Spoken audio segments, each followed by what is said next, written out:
My name's Mark Wharton, and I operate Peregrine Arabians in Lexington, Kentucky with my partner, Quentin Naylor. And our story really is a fairly long and involved story that involves basically 3 continents and travel all around the world because of the Arabian horse. My particular involvement started in 1977 when I had a friend that had an Arabian, and I got interested and started to study about what the horses were and what they're supposed to look like. And we would go to shows, and I started out then thinking, okay, this is something I want to explore more. And so I started out as a groom at a farm, and then I decided that I did want to devote more time to the Arabian horse, and I came to America in 1981 to work on an apprentice program. And from the apprentice program I then moved up to be a trainer, a halter trainer, and then from being a halter trainer I got to travel around the world. And I had a training center in Brazil. I would show in Brazil and all through South America. I'd also show back in Australia, show here in the United States as well. And my involvement though, or my interest really, despite all that we had done, my showing career ended with 120 national champions in 5 different countries. But at the end of all of that, I was done. I was really wanting to progress with the breeding side much more than the training side, which was always my interest. And we studied different areas in the United States of where we would like to breed, where we would like to live. We had no connections to anywhere.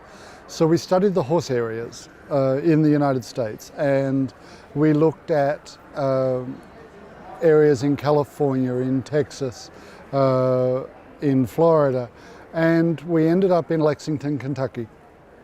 And although it's the center of thoroughbred breeding worldwide, it's just a great place to raise horses. It has the infrastructure that we felt we needed. It's a beautiful area of the country, and we moved horses from 3 different countries, and that was the basis of our American breeding program. And in that first year we bought a stallion from Australia that became US National Champion stallion in 1997. And at the same year our stallion that lived in Brazil was also Brazilian National Champion stallion. And we concentrated our breeding program and our horses in Lexington, and at the moment we operate a farm of 600 acres. We have about 200 Arabians of our own and of clients that live on our farm. So I guess we're considered a big farm right now, but we still don't really feel that way.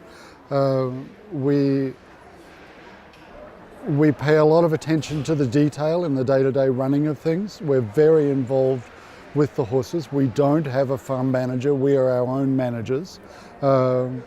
And we have a balance between the way thoroughbred people do business in Kentucky, but applying it to what our horses need. Arabians need a little bit different things done with them, because they process food differently, they grow differently, and so we do that. But that's really my involvement is from 1977 through to present day as a breeder. Right now we're expecting 50 foals this year. Next year it looks like we're breeding about 65 mares. And of those 65 mares, we expect to get about 60 foals on the ground. In addition to that, we travel a lot through all parts of the world looking at horses. Spend quite some time traveling in Europe to see the shows, to see the horses. In South America, back to Australia, and also some of the bigger shows here. And it's all in the quest for finding a better horse, finding more, finding out what other people are doing, finding a stallion that we can use that has a certain characteristic that we want to go on with. Just trying to get a balance and try to be flexible in what we do without losing touch with our ideals and our goals with the Arabian horse.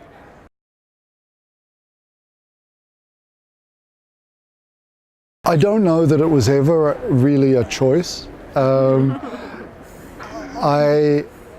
I saw my first Arabian, I was interested. I studied different breeds of horses to see if there was something else that might be interesting to me. And I came back to the Arabian. And what I loved most, particularly when I was starting out, was not just the horse itself and the way it was a very attractive, aesthetically pleasing animal, a beautiful animal to be around, but also the history intrigued me. The history of what an Arabian horse was developed for, that the history goes back thousands of years, and how it was bred and why it was bred and the function that it had, and how then that became the Arabian that we have today. That was sort of the initial contact. But then as you get involved very quickly on, I think you learn that the Arabian is a very personable horse. They like their people, and if their people like them, then the horses respond in kind. And I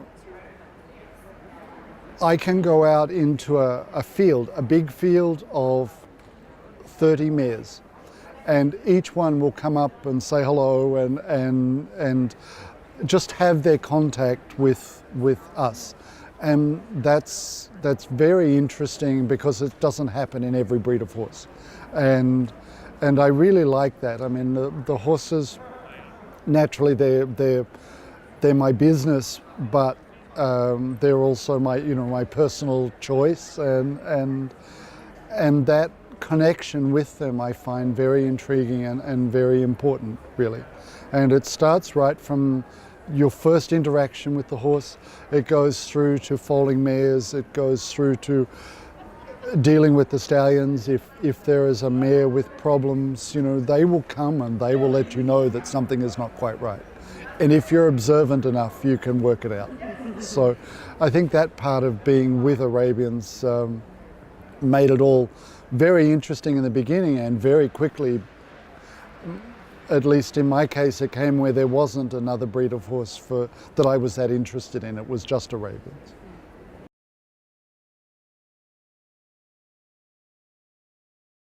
I think a very personal story is that we have a mare who is blind, and she was about 5 years old and she contracted leptospirosis, and she gradually went blind over about a 6-month period in both eyes.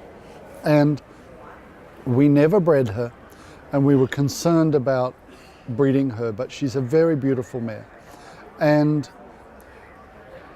we decided that we would breed her firstly to one of our own stallions. He was related to her, he was a half-brother. But we decided that we would take the risk on a foal, without a huge investment, and see what the mare did, how she would react to this foal. See if we could get her to accept a foal, let a foal nurse without, her blindness getting in the way. And we had a nurse mare lined up that if this foal, or if this mare would not accept this foal for whatever reason, that we had a nurse mare that could raise the foal. So we had it all organized, and the mare came up to foaling, and she had a completely normal foaling without any problem at all. Everything was completely normal. She's a mare that we still turn out in a pasture. She has a friend. She has an old mare that lives with her, that's her sort of her seeing eye horse. And The mare foaled, and she had a very lovely filly. And when she stood up after foaling, she refused to move. She refused to lift her legs off the ground. And she shuffled around the stall through the straw until she encountered her baby with her feet. And then she put her head down, and she'd found her baby, and she raised that baby as if she was a sighted mare. But when it was in the stall, the baby learnt very quickly to stay either in the very centre of the stall or in the corners under the feeders, away from where the mare would walk.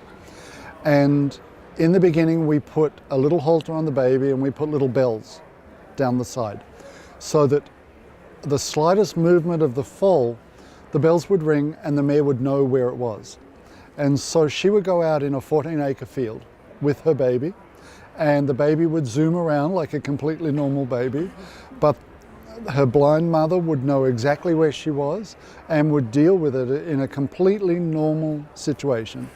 And I think that that's a true testament that this mare knew that if she'd moved her legs and lifted them off the ground, she may well have trodden on her baby. She didn't do that, and she shuffled around that stall until she found her baby, and we never needed the nurse mare. And now we've gone on to have 3 more foals out of this mare. She's now in foal for a 5th foal in total now, and all is completely normal. She is dealt with like a normal sighted mare, and I think that's a special story and a testament to the horses themselves.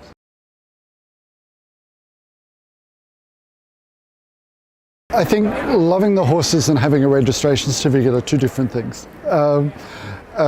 I think a registration certificate is absolutely necessary to provide an identification, firstly, for the horse, but also, and that's an identification just to if you're breeding, this is this horse, this is that horse, but when you're showing, but also longer term, horses have a way of getting lost in the system. There are many horses bred, and sometimes you lose track of where your horses go. They get sold and sold on again. And a registration certificate is a way of being able to identify that horse throughout its lifetime with its name, with its family, with its pedigree, with its breeder, with its past owners. And all of that information, I find, is very important to be able to have access to. We want to know the pedigrees. After many years doing this, we know many of the pedigrees, 5, 6 generations just in our heads, so we can repeat them all off. But having it written down is a useful tool. And a pedigree isn't just a list of horses' names. Oh, this horse is famous. This one, this mare is a good mare. It's a list of characteristics for the animal. Each horse isn't just a name on the pedigree. It's a list of characteristics that horse had. You understand whether, okay, this stallion, his name is your horse's grandsire. Well, you know that particular stallion, okay, he had an excellent shoulder, he had a very long neck, he had a beautiful arched neck, he had a fine head. Maybe his body wasn't so good and he was a little short in the croup. But the name isn't as important as the characteristics that go with that name. And all of that's reflected in a registration certificate and in the information that you can find by reading and talking to breeders and talking to owners about what the older horses look like. And so the registration certificate gives you that initial basis to then go on and research what your horse is and why your horse looks like he does. I think that's the most important thing.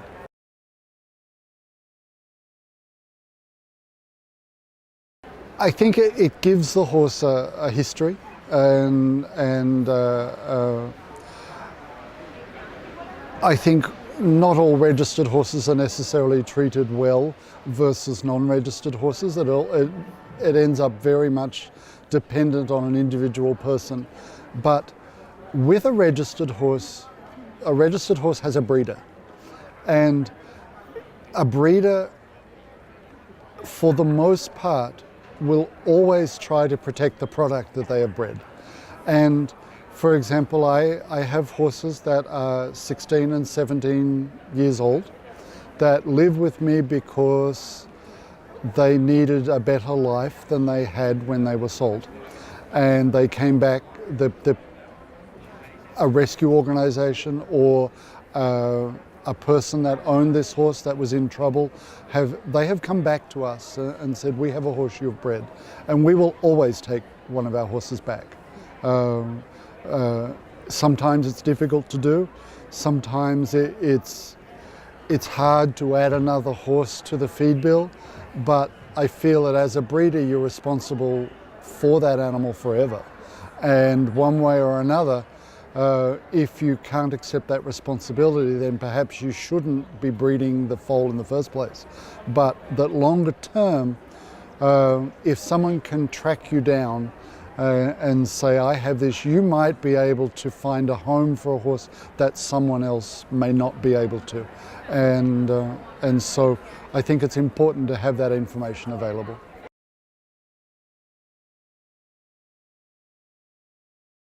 The actual physical aspects of breeding from the horse management standpoint, that's more or less the same world over, and I don't see there being many changes. The technologies are always improving, and so there are always things that you can make things a little better here, a little better there.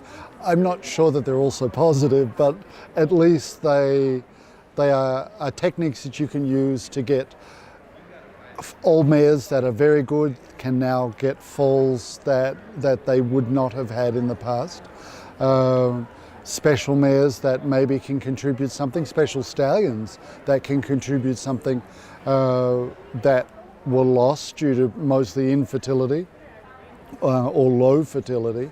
You can now, there are certain techniques that you can use to improve that somewhat. I think you have to use the technology in a positive way to help move forwards with a breeding program. I don't know that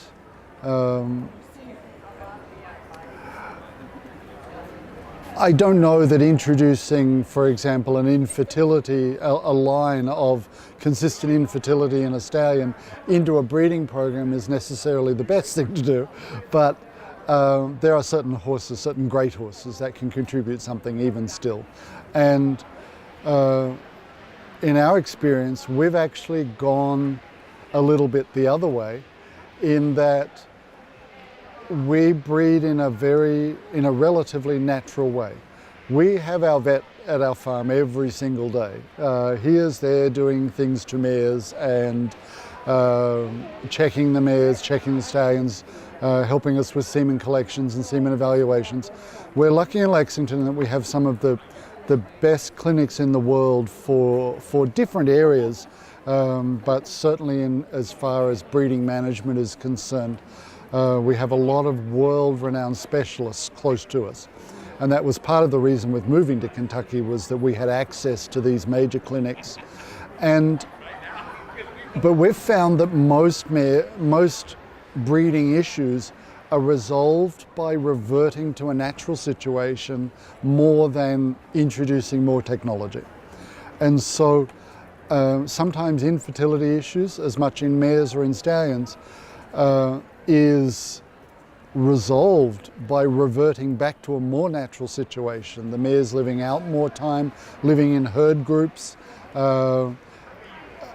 living without the stress of being a constant grain diet, small pens or stalls.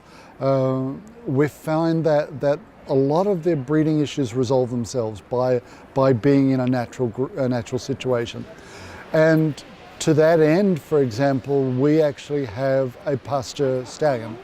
And what I mean by that is a stallion that lives with a small group of mares, that he breeds naturally, and we use that to resolve breeding problems. We use that in mares that we have spent thousands and thousands and thousands of dollars in vet bills on. We maybe can't get them in foal to the great stallions of the world because of the transported semen, but we've often resolved the issues by putting them in with a pasture stallion. He's very kind, he's very gentle to the mares, and the mares are actually the one that controls the situation more than he does. And he's in with a small group of mares, and once we get the mares in foal, we find that once they're back on track getting in foal in a natural way, then we can go on and try to breed them by frozen semen, by transported semen, and their clock is reset. And so we're able to do that very easily. And yes, we have a foal that maybe isn't the best in the world or isn't the most wonderful of matings, but in a natural way we've been able to resolve the mare's situation, where sometimes we've had 10 mares barren for 10 years that we have gotten in foal in one go. We have a mare recently that was 5 years barren. We had spent many thousands of dollars on vets and ship semen and more ship semen and more ship semen, and we could not get this mare in foal. And she was coming into heat. We put her in with the paddock stallion, and 16 days later we had a confirmed pregnancy. After thousands and thousands of dollars, we have a confirmed pregnancy. Now next year the mare is going to be bred to one of the major stallions in the world, but we've reset her, we've got her back on track, we think, and so we're going to try again and move forward. So nature takes care of a lot of things that technology will not.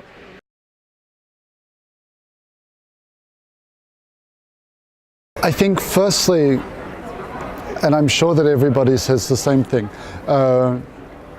read as much as you can, learn about the different horses, learn that these horses are not just names on a piece of paper, but they actually represent something, and they represent a certain group of characteristics, and you have to learn what those characteristics are.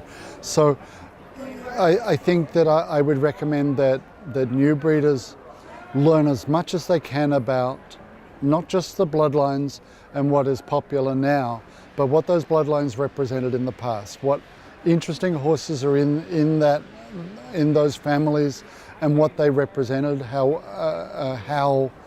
good they really were. Learn the conformation, learn how a horse is supposed to look, and conformation is like engineering. You have conformation and you have breed type. Conformation, riding horse conformation is the same for any breed of horse. It doesn't matter whether it's Arabian or quarter horse or saddlebred or any of the other numbers of breeds of horses. The basic conformation is like an engineering on how that horse is put together and how each part physically functions in relation to the other parts of the horse. So you should learn what a straight leg is, learn how the legs are supposed to fall, learn what a good shoulder is, and learn what good movement is, not just the snort and blow that makes the Arabian so attractive, but the actual physical characteristics of how a leg is supposed to move forward, how a croup is supposed to move, how a shoulder is supposed to move, what the neck is supposed to do when a horse is moving, what a neck represents, and for example, the neck is a balance mechanism against what the body does. And so you have to make sure you can see what a balanced horse is, what it means, because everything fits together. And any little hole in any one section of your engineering will make your machine not work as well or not work as efficiently. And a horse is exactly that. And so any little problem, a straighter shoulder, a lower set neck, an offset cannon, a small foot, a hock without proper angulation, a short croup, a longer croup, all of these things all fit together.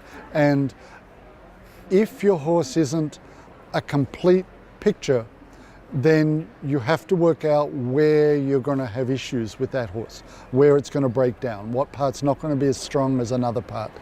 And I think that that's the most important thing to learn. When you're breeding, many people breed for what nowadays is called the wow factor. They're looking for the extreme head, the extreme tail, the snort and blow. And all of that is wonderful and it's part of the Arabian. But if you don't, in all of this, have a useful functioning horse, then all of the snort and blow in the world will not help you long term if your horse isn't a basic correct individual, because a basic correct individual is what has been bred in the Arabian horse for thousands of years. I've been to the desert and seen where the horses were raised, where they grew up, where they were developed. And it is a harsh and unrelenting environment. I was so astounded that any animal could even live there, let alone be bred there and thrive there. And a horse, of all things, when there is no grass, how do they live? How do they survive? And it's important that it was very important that they had this basic functional shape and that they were put together in this way just in order to survive. And I think that that's important that we continue with that, because you can always find a good home for a horse with good conformation, but you can't always find a home for a pretty-headed horse that has bad conformation. So you have to get a balance between both things. And I think that that's, to me, the most significant thing I learned right from the very beginning, and that I really try to promote in what I breed, and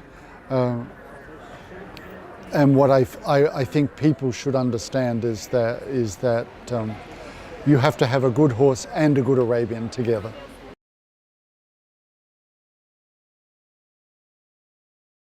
Genetic makeup, the genetic makeup of a horse is the same no matter what happens to it. Each horse has an individual genetic makeup, and we don't change that by how we care for the horses. It is what it is. I think what we should try to do is give, by environmental situations, give the horse every possibility to reach its maximum genetic potential. So we want to provide it with the right nutrition, the right worming, the right vaccinations, and all of these are individual things that we do to try to get the horse to reach its maximum genetic potential. So I think that I don't believe that any one is more important than the other. I think they have to go together.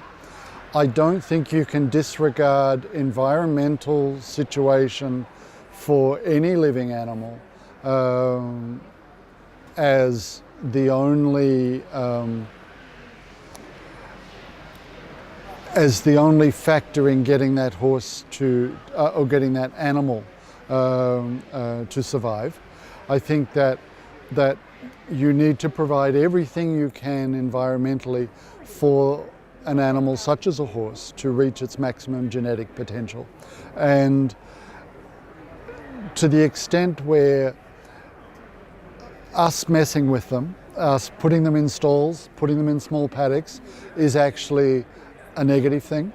And that's part of why we raise our horses in large fields on grass that is analysed and reseeded and double checked and kept weed free, and it's in order to give the horse the ability to grow in a natural situation as a grazing type animal to reach its maximum genetic potential. Now, Kentucky is known for being the center of thoroughbred racing, and there's a reason why the thoroughbred farms are there. And the major reason is that Kentucky is on limestone. So the base of Kentucky soil is a limestone base, and limestone is calcium, and calcium helps bone growth. And so you get good bone growth, you get strong bones, and so in doing all of this, we're trying to promote the healthiest and most complete horse possible. And so the environmental situation is positive to getting that horse to get to its maximum potential. And that's, I think, very important. And raising them in the way that a natural horse would have lived before human intervention, I think is a very positive way to raise them. So we all have to get a balance between raising them completely naturally and what we do with horses today. I don't think that you can say, okay, let's raise all horses completely naturally and not do anything else. But I think that trying to raise them in the best possible environmental situation will help them reach their maximum potential.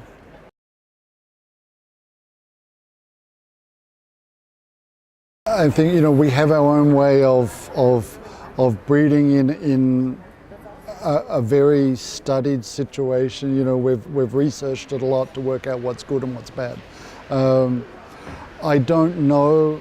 I mean, I have personal preferences that really have, I think, for the health of the horse. I don't like showing yearlings. I'd prefer to let them grow up first and then go on and show them. I found that the best horses, really a horse reaching its maximum genetic potential, you don't really see that until they're adults. And so showing a baby is a little bit of a false situation, not necessarily good for that baby from a physical standpoint. But in the end, it's what we have to do for our market, and so we go out and we show. But my personal preference is we'll show for a little while and then we'll bring them home and let them down and turn them out and let them be with their friends and run around and beat up on each other and bite and scratch and kick, and then down the line a little bit we'll bring them back in and start it all over again. And so give them an up and down time. I think that's something that I think is a very worthwhile thing for the horse itself.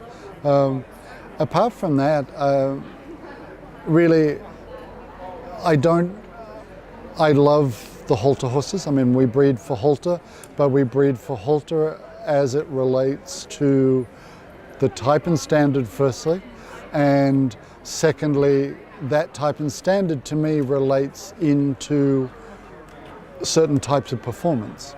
And we want a horse that will do both, that will be multifaceted, not just one that will do one thing or another. And I think that in the breeding nowadays, our industry has become somewhat divided in that a lot of performance horses do not look like halter horses, and a lot of halter horses are not correct enough to be performance horses for any length of time. And I really do believe that an Arabian is a breed that needs to do a lot of things, and I believe that the halter horses should become performance horses, and I believe that performance horses should be beautiful. And I think we're all breeding the same horse. I think that the type and standard, for example, as it relates to a halter horse, also translates very well for the best of your English horses, for example. The standard is the same, the way it's written is the same. Unfortunately, we've gotten to where it's been diversified enough where we have different types of horses doing different types of jobs, but ultimately they are still Arabian horses, and I would like to see us come back a little, perhaps a little less extreme in every category, to come back into a useful Arabian horse in total.